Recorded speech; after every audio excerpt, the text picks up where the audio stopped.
Alright, so buckle up because we're gonna be diving headfirst into the grim dark reality that is the apocalyptic mess of the Imperium of Man, humanity's last best hope. And unfortunately, it is one of, if not the most dysfunctional hope they have. The galaxy itself hates humanity's guts, so there's not much of an option. In essence, the Imperium at this point is a sprawling, star-choked empire stretching across the Milky Way, home to trillions upon trillions of souls who don't know whether to pray, fight, or just scream into the void. It's the 41st Millennium at this point, and things are slightly better than they were before, but humanity's governments are still a neo-feudalistic cosmic meat grinder, chewing up lives and spitting out one or two legends in an attempt to hold back the hordes that are constantly trying to erase humanity from existence. All of this under the watchful gaze of the half-dead God Emperor of mankind. Now, the Imperium is essentially a dystopian, neo-feudalist society, somewhat reminiscent of a lot of fantasy settings. However, rather than magic, they have psychic powers, which function essentially like magic. And the Imperium is ruled by an emperor, a guy so powerful, he's functionally a god.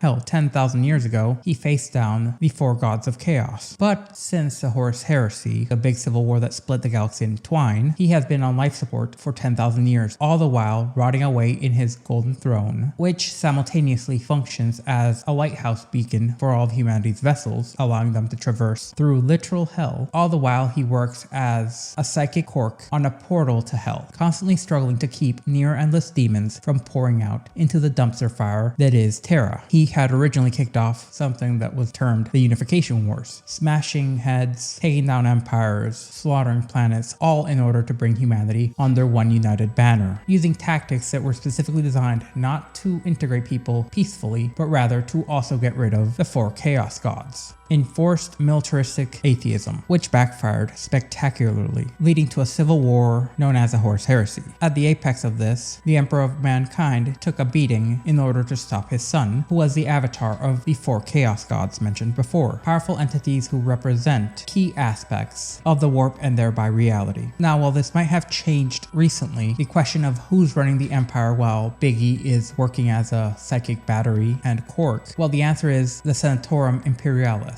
Basically, a bunch of galaxy-class bureaucrats, nobles, and snobs who'd sell their own mothers for a better seat at the table. If I remember correctly, before even the heresy commenced, one said noble sold the last remaining scraps of water on Earth. However, now since the return of some of his gene sons, the Imperium is under new leadership. Specifically, leading this pack of returning Primarchs is Reboot Guilliman, one of the Emperor's genetically enhanced super soldier sons, who also have a minor chaos entity, basically a small deity, as the cornerstone of his soul. At this point in time, he functions as the Imperium's overworked middle manager. He is the Lord Commander, Imperial Regent, and probably the only guy keeping the whole mess together, as choirs are singing about glory while the Imperium collapses under its own weight. But fortunately, the Imperium has scale, and it has it in spades. I'm talking about 1 million worlds, give or take, at any one point in time, scattered across a galaxy like crumbs in a bakery. Some planets are so far apart you would need 1,000 years just to notice that they still exist. The Imperium is less of a unified empire or totalitarian government, more of a collection of scattered and struggling fiefdoms under an overarching theocratic rule, which ironically for the atheist emperor is only held together by literal faith and a liberal application of firepower. Now, most folks in the Imperium will never see or engage with the bigwigs unless they're unlucky enough to cross paths with the Inquisition, some rather lovely individuals who are just as likely to burn your planet to ashes if you sneeze the wrong way, or the Adeptus Arbites, the galaxy's angriest Gestapo. Now, unfortunately, the Imperium doesn't care about your feelings, or your innovations, ideas, what have you. The Imperium functions as a tribute empire, meaning that every world gets to do its own thing as long as the way that it's governed kisses the emperor's ring and pays tithe along with lip service to both the Imperium and the imperial cult. The tithe or taxes are what keeps the machine running. Troops, tanks, equipment, food, whatever resources the Astra Militarum, the Navis Imperialis, and the Imperium at large needs will be handed over post haste. And this is all to keep the xenos off humanity's doorsteps. In essence, the Imperium's current strategy is move resources from one area to attempt to prop up up ones who are getting chewed up by war and ceaseless conflict in order to buy time and reinforce the better off sectors. And while not particularly effective, it has maintained the status quo of humanity's survival, barely hanging in there, but it works. And realistically, survival is the name of the game for all factions within the 41st millennium, as it is a nightmare buffet. Demons popping out of the warp, which is literal hell. Mutants made both biologically and through technology from ancient extinct empires, burning planets down to the ground. People with psychic powers suddenly just blowing up and taking half of a city block away randomly, along with a myriad of aliens who at any one point in time seek to subjugate through different means for different reasons every last member of humanity. At this point, the Emperor is not just a figurehead. He's a psychic lifeline fueled daily with thousands of human sacrifices, all in order to keep the Imperium's shipping lanes from completely shattering, and thereby protecting humanity from being enslaved, eaten, or erased off the very fabric of reality. But they'll get things wrong. The Imperium as a whole is not some noble savior. It's the purest distillation of neo-feudalism in space. The High Lords, the Inquisition, and their men-at-arms have essentially decided that any deviation is in essence heresy, and anything that is heresy should get destroyed. Now this isn't for some arbitrary reason. During the Great Crusade, the time when the Imperium was expanding, humanity was a lot more hands-off. As long as you provided for the war machine and for the Imperium as a whole, most of your culture's practices, as long as they were not religious, could continue to be adhered to. However, after more than 10,000 years of that biting humanity in the butt, things have gotten rather strict. At this point, most planets are ruled by nobles, so rich they've never even seen a speck of dust, while the average human has to toil away for eternity just to see tomorrow. In the Imperium, you don't have things like progress or science. You have tradition and reclaimed technology. Advancements are seen as heretical. This is in large part due to the main manufacturing and scientific arm of the Imperium, which isn't directly connected to it, the cult Mechanicus and the Mechanicum itself, seeing technological advancement as heretical and against the machine god's will. And due to the Imperium itself and most Imperials being too busy trying to hold whatever scraps of humanity they can together, with spit, prayer, and pure gumption, the time to invent new things that are truly new, not just rediscoveries or modifications, isn't really available to anyone. The current era of the Imperium has multiple imperial scholars referring to it as the time of ending, and functionally they're not wrong. Up until very recently, stagnation had been at an all-time high, while humanity is struggling with Lovecraftian threats that would put even your worst nightmares to shame. And when talking about enemies, oh, there are definitely plenty of enemies. There's chaos, which is out there twisting minds and souls to be as destructive as possible. There's the Tyranids, bioengineered superweapons who go on eating world after world as if it were just popcorn. There's the Orcs, giant green fungus that fights and smashes anything that moves. There's also the Necron, undying skeletal robots who have scientific technology from the past, more advanced than anything else in creation. There's also the Eldari and the Drukhari, who are constantly scheming and see humans as little more than apes. Then there's the vile xenos scum known as the Tau, who are constantly scheming in the background and attempting to take what is rightfully humanity's. Then there's interior threats, which includes rebels, rogue psychers, chaos cults, and overzealous inquisitors, constantly nibbling at the edges of the Imperium's tenuously held House of Cards. Currently, the Imperium is bathed in kerosene, and everybody around it has a lit match. But here's the most interesting thing. Without it, we'd be toast. The Imperium may be a brutal, authoritarian mess, but it's realistically the only thing standing between humanity and a galaxy full of gnashing teeth. It's a million worlds of misery and trillions of lives in constant despair, all propped up by a half-dead god and a dream that has been on life support for millennia. But that dream is better than oblivion. So now that we've taken a long hard look at the festering wound in humanity that is the 41st millennium's biggest empire, the Imperium of Man, now we have to go in deeper, and a large majority of what led the Imperium to be the Imperium of today is the Age of Strife, a 6,000-year meat grinder that chewed up humanity's dreams and greatness and spat out a species that is equal parts paranoid, stubborn, and downright terrified of its own shadow.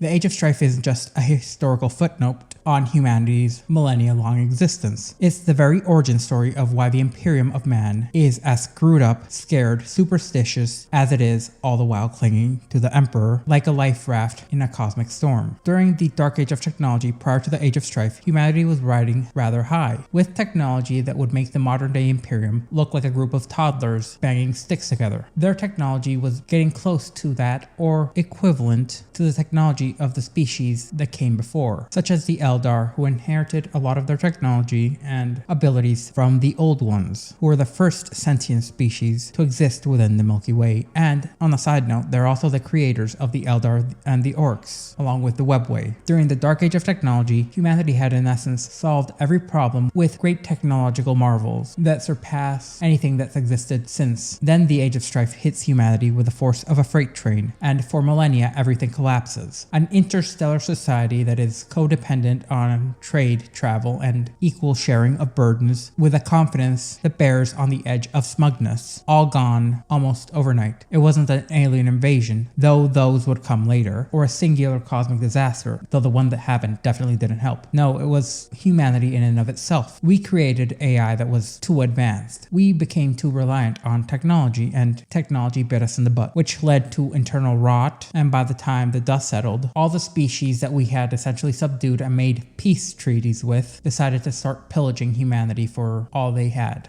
And the fact that this was largely driven by our technology backfiring on us, it gave humanity an inborn instinct, a fear of curiosity, a fear of invention, a fear of anything that smelled like progress or the unknown. Aliens, many of which we had peace treaties with. They betrayed us, so humans' instinct was burn them, get rid of them, they do not make us safe. Psychers, those with magic powers that became much more prominent during the Age of Strife. They are now seen as heretical in almost every instance. The galaxy forced humanity, not the other way around, to become closed-minded survivalists, clutching at our myths and the remnants of our past, surviving on prayers as if they were a security blanket. Then the great Emperor of Mankind eventually rose up and initiated his great crusade, humanity's big shiny reset button. The guy rolls around like a golden god with literal angel children, powers beyond compare, then asks not to be seen as God and that gods don't exist. And he starts kicking down doors, uniting people under his banner. And for humanity, there was an instant, a small glimmer of hope where it all worked. Everything functioned almost perfectly. People bought into the Emperor's ideal, a safe, secular future where the ghosts of the Age of Strife would be evicted and humanity would inherit the stars. But then, unfortunately, his sons betray him. Well, at least half of his sons. And unfortunately, the most bloody feuds are often those fought by families. And then the Emperor kinda takes a long nap on the Golden Throne, slowly ascending to something more parallel to an actual god. The irony that Mr. Atheism is now literally humanity's god, not just recognized by them, but by the Orcs, the Eldar, and even those chaos gods he once sought to eliminate. And so humanity's basically been brought back screaming to square one, scattered, functionally leaderless for 10,000 years, falling into blind zealotry in order to just survive, stamping out everything that could be a potential threat to them. The irony that this was everything that the Emperor disliked should not be dismissed so easily, as a large majority of this ideology, the worship of the Emperor, is actually the reason that the Imperium fell apart the second time. And it's because the Emperor's son, Lorgar, despite his dad telling him, "Do not worship me and that I am not a god," decided to worship his father, along with teach that the god Emperor was the god of humanity. And this backfired spectacularly. Now it's time to focus in more on the Imperium's relationship with technology, or rather, its phobia of it. The society that makes up the Imperium makes a lot of Victorian-era individuals look like rocket scientists. The Dark Age of technology and the Age of Strife left an incredibly bad taste in humanity's collective mouths, in particular within the Mechanicum, who now basically see innovation as one of the greatest insults. Science and progress are forbidden. Instead, the average imperial citizen, whether they be a scholar, a soldier, or some dirt-clad sand farmer, treats technology as if it were alive, in large part due to the machine spirit being a core tenet of the religion of the Adeptus Mechanicus. And they believe that you don't fix a tank, you pray that it works. Slather holy oils and anoint it with a sacred incense, then hope it doesn't get mad.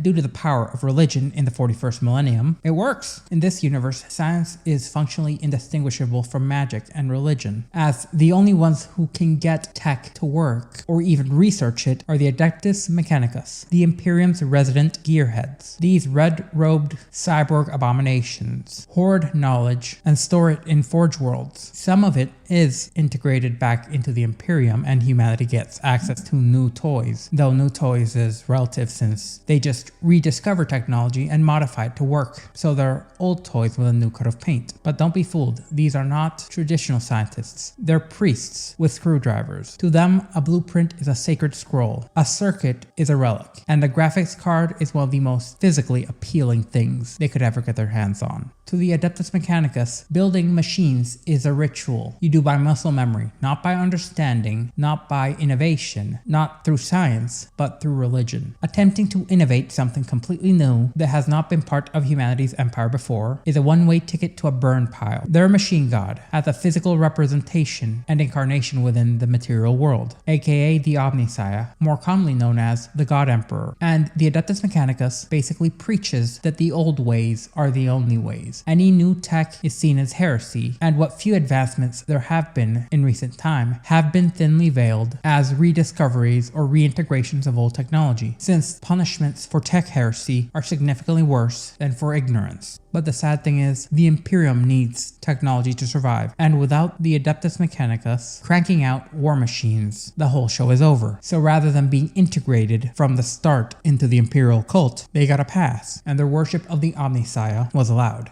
as long as they were tangentially bowing to the Imperial Creed by having the God Emperor as the Omnissiah. The Mechanicum is so obsessed with archaeotech, the technology of the old humanity, that they send entire armies to die for a scrap of code that tells you how to make a toaster. No questions asked, no ideas driving them. It's just a quest for their holy grail, the standard template constructs. Ancient artifactories that spit out technology that the Imperium can't even dream of building anymore. The irony of this is they're chasing the same technology that their dogma damns, because large swaths of technology from the dark age of technology functions off different levels of AI. The men of iron, the men of stone, the men of gold, all of them super advanced cybernetic intelligences, which not just to the Adeptus Mechanicus but to the Imperium are seen as just as bad as mutation or rebellion. Thinking machines are known as abominable intelligences and will often be banished off the face of existence as fast as they are sighted.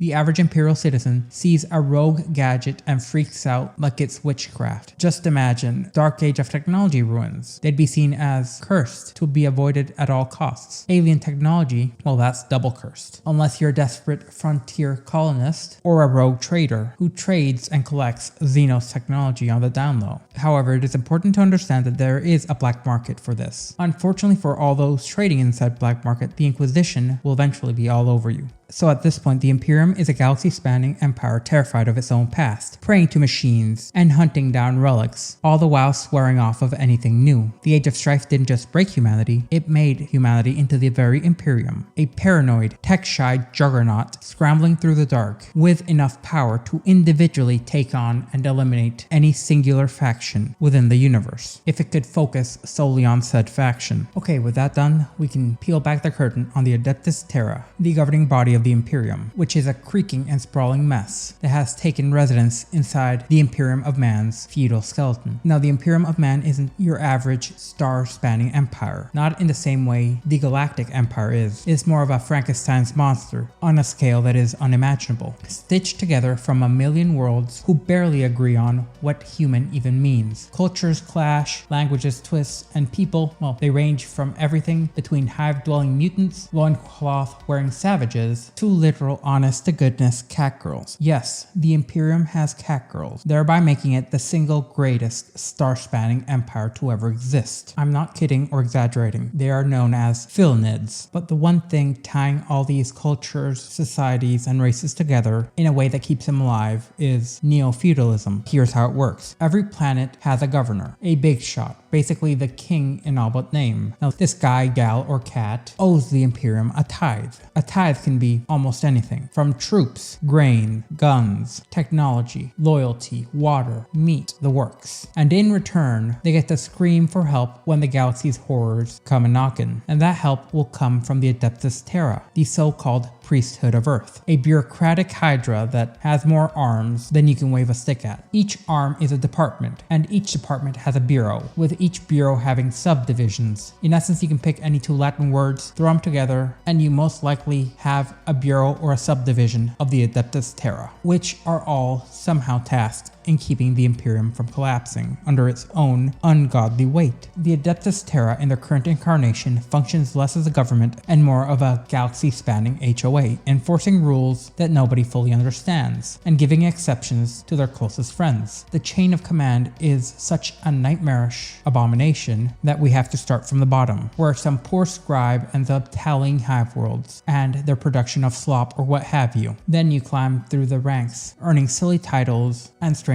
badges. But even at the small, lowly layer of a scribe, their decisions can wipe out hundreds of thousands, if not millions of individuals, as proven by the scribe known as Greta Verne, who's also known as Serena Malus. And through her work on the planet of K4, she intentionally led to the deaths of over 100 men a day. But the higher up you go, the more direct control and prestige you get. You get titles like Sector Commander, and at the very tippity top are the High Lords of Terra. These are the Imperium's upmost VIPs, ruling from the Emperor's very own backyard on good old Terra. And the Emperor, well, he's the big boss, but he can't really talk right now, so he's more of a psychic lighthouse, and the only thing keeping Terra from being eaten by literal hell. He's less of a ruler at this point and more of a cosmic guard dog, fending off warp-spawned nightmares while humanity kneels and prays. And he's been at it for centuries on end without stopping, to the point his own identity is fracturing. Technically, the Emperor is an absolute monarch, but seeing as his current condition is not the best, he's not going to be signing any paperwork soon. Since he took out his time out on the Golden Throne, the Senatorum Imperialis runs the show. That's the Imperial Senate, which is made up of about a dozen High Lords and representatives from the Custodes, who'd stab each other in the back for a slightly better spot at a tea party, so you can think of what they do to the average Imperial citizen. They're the heads of the Imperium's biggest players, the Adeptus Mechanicus, the Ecclesiarchy, along with the usual suspects, and even the leaders of the Imperial Guard and the Assassinorum. But since the Great Rift cracked the galaxy asunder, one guy stepped up and took control, to the point that he'd even executed a few of the High Lords, and that would be Reboot Guilliman, Primarch and Record Keeper Extraordinaire. He's currently the Lord Commander, along with being the only High Lord on Terra who can effectively fire the rest without breaking a sweat. First amongst equals, if you will. You know, if equal means being a demigod next to some old pudgy man kept alive by bionics and the sacrifice of a 20-something ingenue every few years. Now, the High Lords oversee the Adeptus Terra, sometimes directly, sometimes indirectly, along with an ever-expanding web of Imperial commanders, governors, and sector lords, who keep the wheels of the Imperium turning. But there is a catch. The Imperium's too big to micromanage in any real way, shape, and form, as faster-than-light travel and psychic telegrams can only do so much when you're an empire of a million worlds. So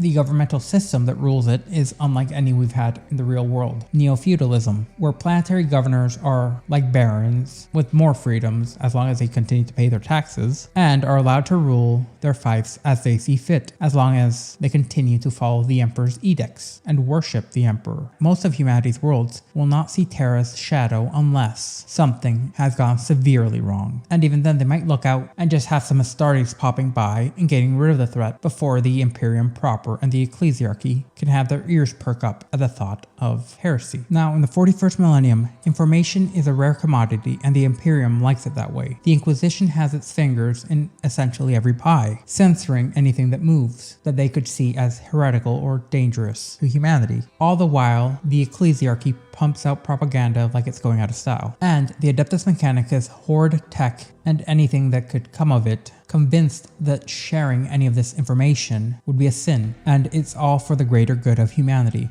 At least that's what we're led to believe. As to the Imperium, some knowledge is too dangerous, and the galaxy is too big to govern with set kernels of knowledge being free to roam. Thus, they need to use a little smoke and mirrors in order to keep things running smoothly. And the Imperium's worlds are a rather mixed bag. You have agri-worlds, creating a singular crop or raising a singular type of cattle for billions if not trillions of humans across millions of worlds. You have jungle death traps like Catachan, planets that will literally and figuratively eat you alive. You also have hive worlds, which are planet-sized slums stacked up as high as possible into the sky. And these hive cities are used as manufacturing and or harvesting centers. And the Adeptus Terra's overworked kidneys would be the Emperor's right hand, the priesthood, whose title varies significantly from their role. They are a bunch of paper pushers and enforcers interpreting his will from the throne. And since he doesn't talk, that gives them a lot of leniency. As millions toil perpetually in massive ranks across the galaxy, split into countless adepta with fancy names for hyper-specific jobs, like an adepta specifically tasked with counting how many grains of salt have been found within the Imperium's bathrooms, though there are some who are much more public and well-known, such as the Astra Militarums, the backbone of humanity's military, also commonly seen as cannon fodder by many other factions, while others are so secret that even the High Lords of Terra barely know of their existence. For example, you can take a look at the Inquisition, the Imperium's very own secret police, born of the Horus Heresy's ashes. All thanks to Malcador the Sigillite, they function as the galaxy's Gestapo and ghost hunters at the same time, hunting out internal threats and eliminating external ones